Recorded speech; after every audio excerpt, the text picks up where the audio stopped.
Warning. Listening to this show may result in increased levels of inspiration, motivation, and innovation. Side effects can include the immediate urge to take massive action to build a better business and life for yourself and others. You've been warned. Welcome to Influencers Radio with your host, Jack Mize. I always love having people that, think differently. Think differently. Ooh, that's I should come up with that. Actually, I think I've heard that before. But what I'm talking about is, I'm reminded of this old, what George Carlin once brought up, the whole the glass is half full, half empty, and the debate between telling whether people are positive or they're pessimistic by if the glass is half full or half empty. And George Carlin came back with, you know what? The glass is just too big. How about that? And what we have today is a lady that doesn't think outside of the box. This is a lady that completely demolishes the box. It's not even part of the equation. I'm talking about a lady, the stories that I've seen, she raising $1 million in an afternoon. Sure, who can do that? All the way to using a hula hoop to rescue a 3-year-old skier. I got to figure out what she does for fun. Today, our guest is Heather Furby. She is the CEO of Creative Age Leadership. And when I say creative, I really want to put a spotlight on that. Because what she does, she helps corporations, businesses stop doing what they've done for years in productivity and stop measuring employees' productivity by the actions they perform and measuring them by the results they produce. That's a novel idea. Makes perfect sense, but it does not happen. Heather, thanks for being on Influencers Radio. Hey, thanks, Jack. It's an honor to be here. And I got my hula hoop with me right now. That is. You know what? I'm going to have to hear about this. I'm thinking, man, this raising $1 million and saving a 3-year-old skier with a hula hoop. She knows how to party, I guess. I don't know. That's where you're hanging out. Always a good time. That's the key. That's the key to being in business, is having a good time. Well, it is. And I think one of the things that really intrigued me is the background or where you come from is Silicon Valley, which is its own little environment. It's its own ecosystem there because it's startups, it's venture capitalists, it's people that make quick decisions, spend a lot of money with hunches, and they move very, very quickly, and businesses are grown in the blink of an eye. And what I want to find out is what makes you think with that background that you can take that same philosophy to the leather chair cigar traditional corporation and infuse that philosophy and infuse some of the best of the thought leaders that create that environment and move that into the traditional corporations to really change dramatically the way that they operate and the way that their engagement of their employees and really the whole culture of a business beyond what they probably thought was within their reach. That's what I want to know. That's a great question, and with the exception of saying that maybe one day we had too much tequila, we started realizing that looking at, well, why are these businesses and startups so successful? And I think what we see is that overnight success, and what we don't see are the years that lead up to this overnight success. And one of the things I learned really early on in working with kids and adults with disabilities is that if we focus on the disability and what can't be done and what the problems are, is we're going to get those results. We're going to get more problems, and we're going to see what they can't do. Way back when I was 4 years old, went into a room with kids with disabilities, and with that 4-year-old sense of adventure, I didn't see anybody as broken. I just saw that, hey, we need to get them into their wheelchairs and get these braces on so that they can play with me.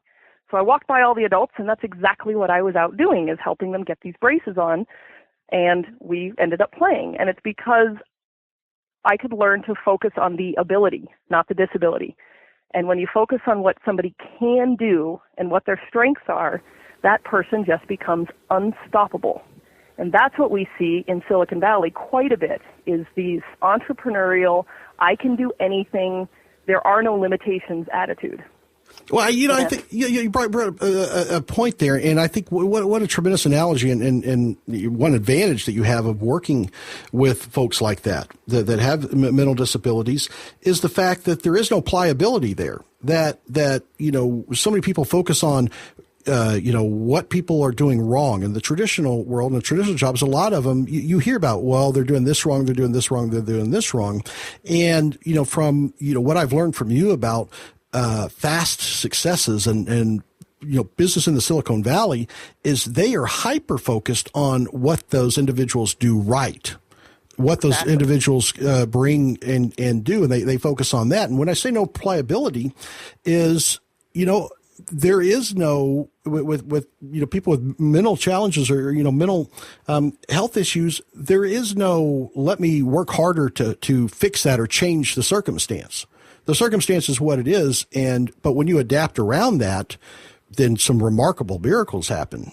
And I think exactly, and that feeling of adaptation that an individual can do, and what people with disabilities, different abilities, challenges help the rest of us do, is to get creative in the way that we approach everyday life.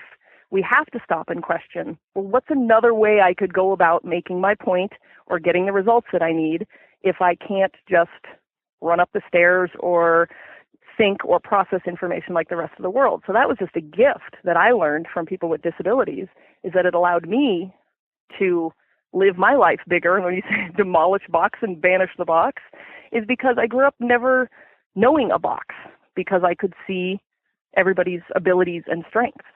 And that's what we're bringing into companies now.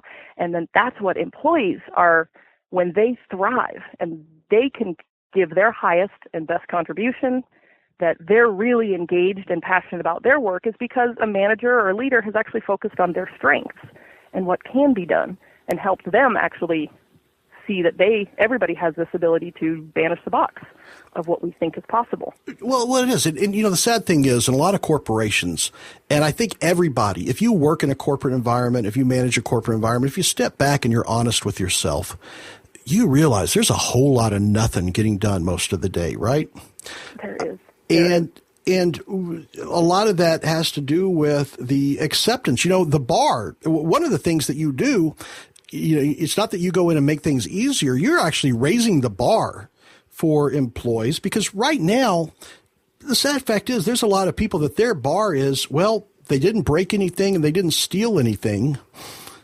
So they're here all day and they're doing what they're supposed to for 8 hours, and they're coming back from lunch when they're supposed to.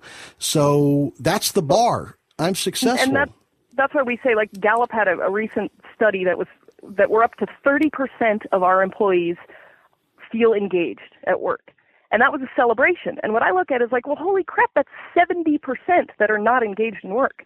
70% that are showing up at the office either to get the paycheck, or maybe the 20% of them that are not just showing up unhappy, but actually actively acting out their unhappiness and sabotaging your company. And it's leading to, what do they say, $550 billion a year in lost productivity and time and healthcare because of these people sabotaging work and just showing up for a paycheck. And that's the difference of what we see and happening in some of these startup companies, is that people are engaged, they're practicing their strengths, they don't know what the limitations are, and so they're able to accomplish what we would think of as impossible. Now, that's what we're bringing into our companies now, of new ways of thinking and new perspectives, so that they can get those same results seemingly overnight. So when you're engaging employees, and I want to get your definition of an engaged employee, but I also want to bring into the fold of, when people think of startups in Silicon Valley, that these people are engaged and motivated, because a lot of them have that entrepreneurial spirit. They may be getting stock options. They may be, I don't even know if they still do that, but they may be having some other motivation behind it rather than the paycheck. And when companies grow and they have to fill spaces, they have to fill departments, oftentimes they move from bringing people with that motivation, that entrepreneurial spirit, to people that have more of an employee mentality. I just need a job, any job. What is it that you defined as an engagement, so that you know that you reach your benchmark for success, when creating this culture for a business? Yeah, it's a good question. That what we say is engaged employees are employees that really have a passion for what they do and that they're feeling this profound connection to their work and their company. And these are the people that are driving innovation and driving that organization forward. And I think the misconception is that entrepreneurial mindset is something different. And I actually believe that every person, if they're in a job that gets their intrinsic or their core motivation, like what excites them, and that they're feeling connected, like they're contributing at their highest potential, everybody becomes an entrepreneur. So it's not that the stock options don't drive people. It's hey, I made a solid contribution.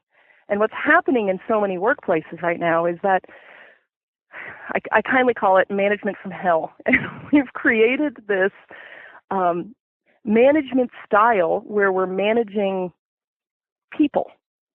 And we forget that people are going to be motivated by different things. And so what we do is in bridging that is, how do we start seeing people's true motivation and their true contribution, so that your mindset of, I'm just here to collect a paycheck, is actually, yeah, you're collecting a paycheck, but I'm motivated to go to work because I made a difference. And whether I go to an office or whether I'm working from home or whether I work with a virtual team throughout the country or across countries, I know that I made my biggest contribution, that it's valued by the team, and that drove the project forward. And that's where individuals can really make a difference. Well, you said something that I want to go unnoticed is, and it's been, undisputable studies have proven that it's not just a paycheck, even in the most traditional of jobs, that people's currency, if you will, is oftentimes recognition, oftentimes something beyond a paycheck. And what you said there, that them being able to participate and feeling that they're part of the innovation or part of the good stuff that their company is doing, I can see where that can oftentimes change the dynamic of employees' excitement or even build up passion, regardless of what their job is. Because so many people are led to feel that their job is just it's a cost center. It's something that it's a necessary evil. The pencil pushers, the clerks, the different things that they felt that it's just a mechanical thing that they're doing. So Right. do you find is that when you change that thought and it's make them feel that what they're doing is not just a mechanical activity, but they're actually part of the machine that is making things happen, that changes their involvement and passion? It absolutely does. And because it changes, that it's that making a contribution, not just taking up space. And nobody's motivated by just going in to take up space. They'll do it because that's what so much of our life has been built on. It's like, well, I've got to make money so that I can do something else. So if it doesn't suck, if I'm not breaking anything and I'm not doing any harm, well, I'll just show up for another day. And what we find is companies are often measuring, when we talked about measuring activities, but they're also measuring engagement by the wrong thing. So we think that having a company party is going to motivate employees. They're going to feel valued. And what we've found in all of our work with hundreds of individuals is that they're actually valued by seeing the project be complete, to know that their job and their contribution was considered and appreciated, not by, did we have a great company barbecue, or was there a ping pong table delivered, or foosball. It's that I really created something special, and I was in charge of that. Yeah, and I'm in charge of myself showing up every day for work because I'm making a contribution that somebody sees as incredible. Yeah, you very often see that, and I'm sure people see that in their workplaces where people treat the employees as a trained circus animal. Oh, they did what they're supposed to do. Give them a treat, right? Versus making them feel that you're part of the happiness or the excitement that was created here at the circus. Now, you said something earlier about remote management and virtual and working away from the office. And I want to make sure that we talk about that because that's a big deal. A lot of people in the entrepreneurial space have read things like 4-hour work week. Timothy Ferriss is really big on figuring out a way to focus on results versus activity. And I think that's the first a lot of people actually, thought of that concept. I know you have a pretty strong stance on the benefits and actual, advantages of having remote staff if it's done correctly. And as long as you have accepted in the fact that activity is not what you're measuring success by, but results is. Give me the benefits that you've seen there from people working remotely. So the first piece is, let me just ask you a question, that if you were up under a deadline and had to get something done, where would you go?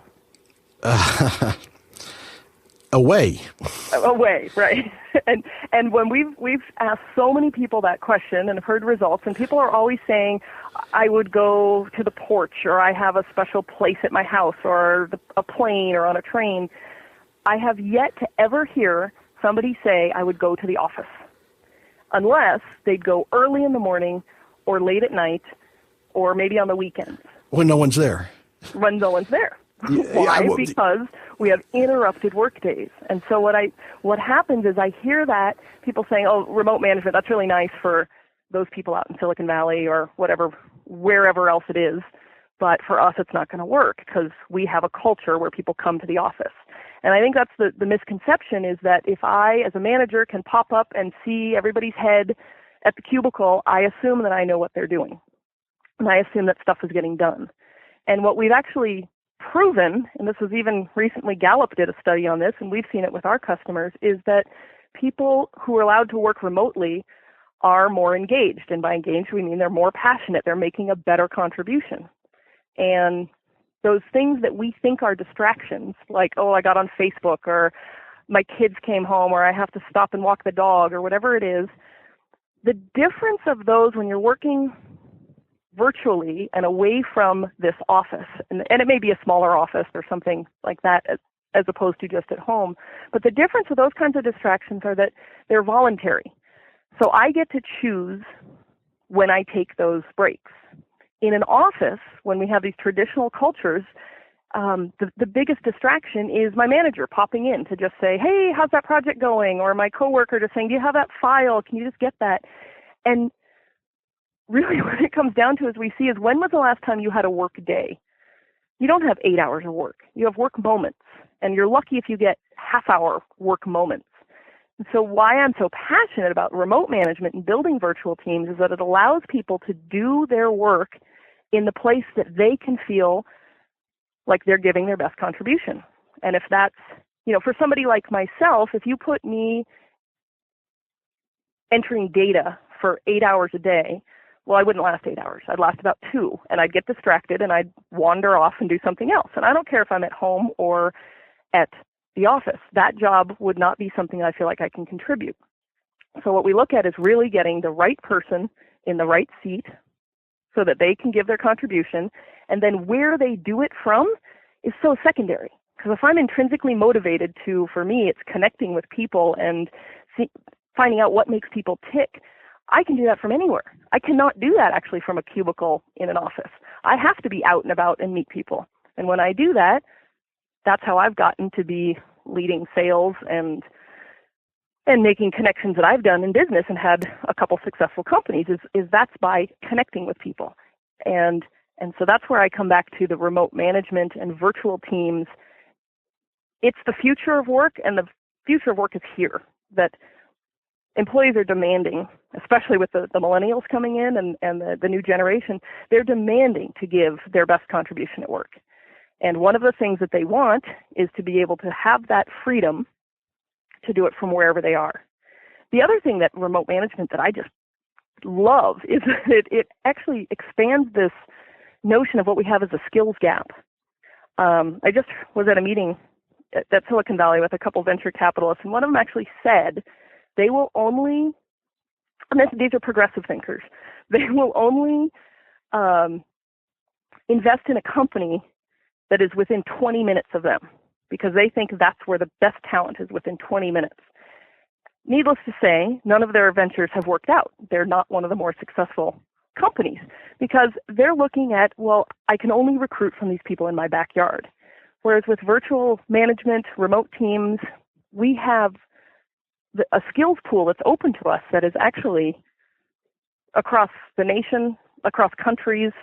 Programmers that we wouldn't know that are in Iowa, we can actually employ from California, or somebody in New York can contribute to my program in Stockholm. And we don't all need to be in the same place. And that's thanks to really exciting innovation and technology that we use now that 20 years ago was seen as science fiction. Oh, yeah, it is. And I think that's one of the things. There's probably no benchmark or no roadmap. A lot of corporations, they want to look back at proven. Well, let me see. Show me where this worked before. Show me how this had before. But, it's obviously you're forging new ground. Almost, I would call a pioneer in this creative workplace environments and creating these environments that are that are results driven versus activity driven. Now, I can say, I've heard many times people say, I got to get out of the office so I can get some work done, and now you kind of hit me between the eyes with the irony of that and how that really is the truth. But let me take the other side. I know that there's people listening, and I know there's people that know of people in their workplace that are going to say that, oh, I'm going to work from home. That's code for I'm taking a day off. Or if we have people that are working remotely, how do we keep an eye on them? How do we, babysit them? How do we measure? And I think that's where you're going to get me, is that you shouldn't be measuring the minutes of the day that they're sitting, hacking away at their keyboard, but you should manage on what result occurred at the end of this day, or at the end of this week, or at the end of this month. So how would you address that, and how do you get people past that obstacle when they have that mentality that working from home really means a day off, or that managing remote workers is a chore because you can't always tell exactly what they're doing?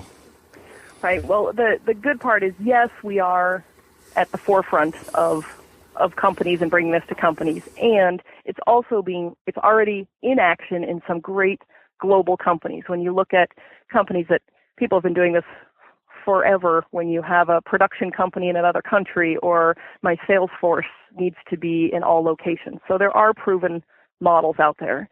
And the other piece is that we've actually seen over and over that productivity is up because your employee satisfaction is up, employee engagement is up, which means your customers are getting a better experience. You're going to get more results, and really your brand and who you are as a company is strengthened by this, because you've got happy employees out there talking about how great your company is to work for. So you then become a company that can attract this new hot talent coming in. And I know that people get scared over, well, this isn't going to work for me because my employees are going to be distracted. And you spoke to that point, was, what do I care, really, if I see my employee out at the golf course? I saw it on Facebook, or they're tweeting that they're at their kid's soccer game. What do I care if I'm sitting with awesome results right in front of me? As a manager, the project was delivered, it's on time, I've got a great customer experience. I have to stop caring what my employees are actually doing with their time if they're delivering the results.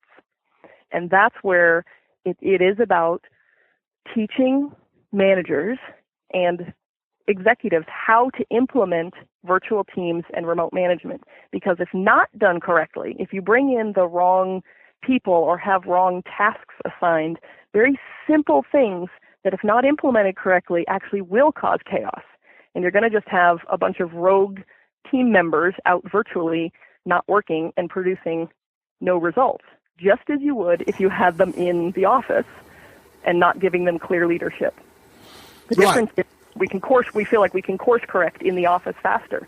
But the fact is, remotely, you can course correct even faster because of the way communications are often set up. Yeah, I can guarantee everybody here that's worked in a corporate environment for any length of time can think of that person that comes to the office every day and keeps their head down and under radar, that doesn't do a thing. Nobody can figure out what they do.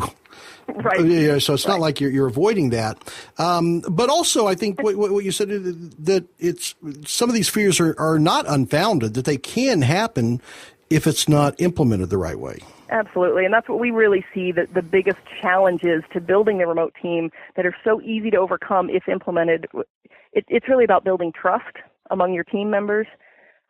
People report that they might have difficulty making decisions, both speed as well as styles, and so we just address that of how decisions are made, really coming up with individual leadership styles. Like you said, people always fear that there's going to be a lack of participation, but when you've got the right person in the right seat and you're focusing on their strengths and you've got really clear goals set out, who wouldn't want to participate? I mean, any lack of participation is telling me that person probably doesn't belong in the company as it is. So they're not going to be motivated. So you move them to a position that motivates them and get the people on your team that are going to actually provide the results. So I want to talk about this just for a second, because you briefly mentioned it. We'll open up the hood here. So I see how the mechanics of this works, and I see what you're doing, and that you're actually kind of tuning up rather than creating a complete engine overhaul. You're not completely replacing the internals. You're tuning this up, and you're making what they have better. But you mentioned briefly about customer experience, and that's what it all comes down to. This, is affecting the internals of your organization. But what are some examples of how this actually affects the customer experience? The thing that really counts, the output of what these companies are doing. Well, we've seen it in so many different ways, as we talked about, as it strengthens like the brand name, because customers have a good experience. And when customers have a good experience, or your brand name gets strengthened because customers had a good experience. And what does that mean is often like customer service is a great piece that can be done remotely in any kind of interaction, sales, service, all of that. If you've got somebody who is fully engaged in a place that they love, how would you not like interacting with them? Because they're just exuding their best qualities. And so I think the fear is often that going to remote management is going to ruin the company culture that we have. And what we're saying is that we found over and over and over again, it just strengthens your employees. It strengthens the productivity. If you're willing to look outside the box, we won't even go to banishing or demolishing the box yet, but just peek outside for a little bit, you're going to see that this is when you can get your products to market faster. When you're going to be cutting edge innovation is because you are willing to take that forefront step and say it's not about having to downsize or restructure or reorganize. It's literally taking the amazing talent that you already have in your company and making sure that everybody's in the right position, right seat, what we call it, but that they've got the right job and that their tasks are aligned with their motivation. And in there, that's what is communicated to your customers, that you're going to have more solid brands, you have less mistakes made, and higher sales. It's the difference between an enthusiastic customer service representative and the service with a snarl that you get for the people that are sitting in the boiler room, I guess, right? We've all heard those when you're on customer service and you hear all the chatter in the background. I'm like, well, maybe you want to turn your mic off to the person sitting next to you. So imagine if you get to do customer service from a remote location, or you have smaller pods of people. Now, there's going to be people, to be honest, who need interaction with other people. Not everybody is made to work from home and be isolated. So it's trying to figure out what works for each person. And that's why remote offices are often good, that it's a smaller group, and you may just have satellite offices. And that way you can attract a pool of people. They can still come to an office and be engaged with other people and have that social aspect that people often like at work. And then you've also got folks who are going to be more the engineer or programmer type, who people, though interesting, are getting in the way of their work. They want to be isolated. They want long periods of time to be able to think through problems and to come up with their solution. And so what we really do is highly customized programs to individuals. It's not a cookie cutter, because in every company we've worked with, they have their own issues, they have their own goals. And so that's how we can come in and really talk about, well, what's going to work best for your group and your employees, and to make sure that everybody that you have can just contribute at a higher level. Well, I've got to say, I think that's why really I feel that you're an influencer, and why I'm glad you're on this show, because what you're doing is you're influencing companies that think that this is the way that it works, this is the way it has to be done, this is the way that you get the most out of people.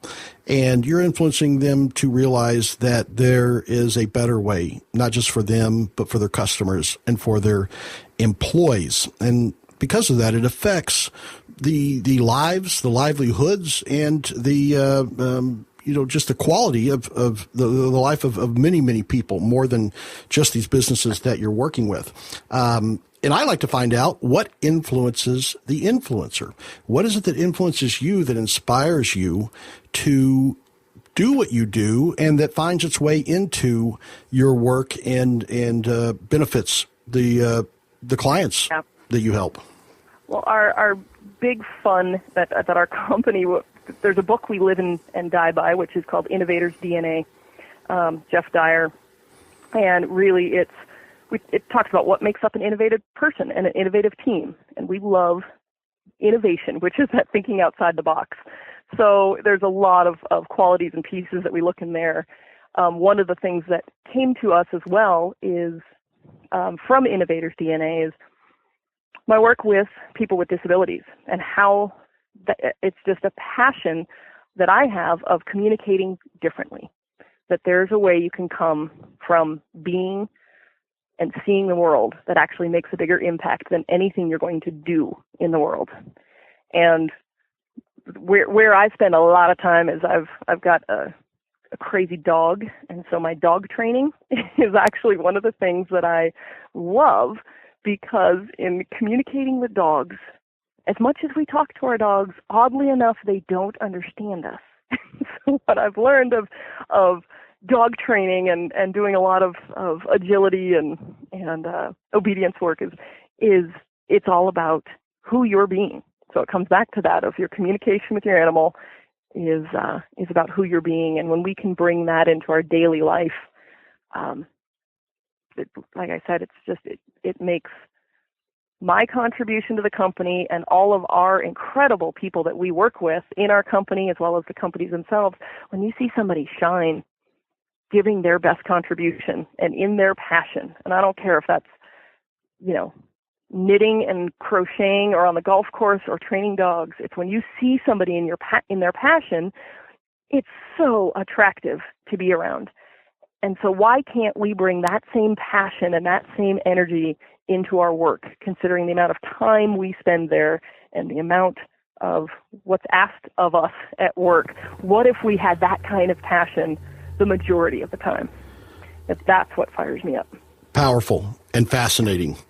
Heather Furby, Creative Age Leadership. How can folks find out more about what you're doing and, the possibilities that they can actually change dramatically the way their company operates and the results that their employees provide?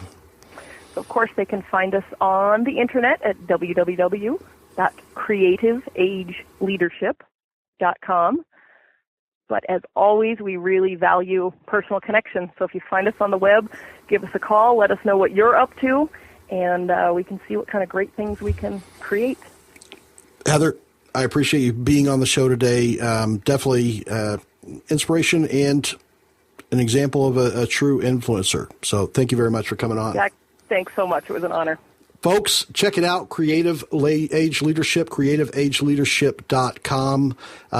You're going to definitely have your eyes and your mind open about what could be in what we think of as a kind of a dark and dingy corporate world. It can change dramatically. So until next time, remember, you are the only real game changer. You've been listening to Influencers Radio. To get all past shows and updates on future shows, visit influencersradio.com today or follow us on Facebook at facebook.com/influencersradio.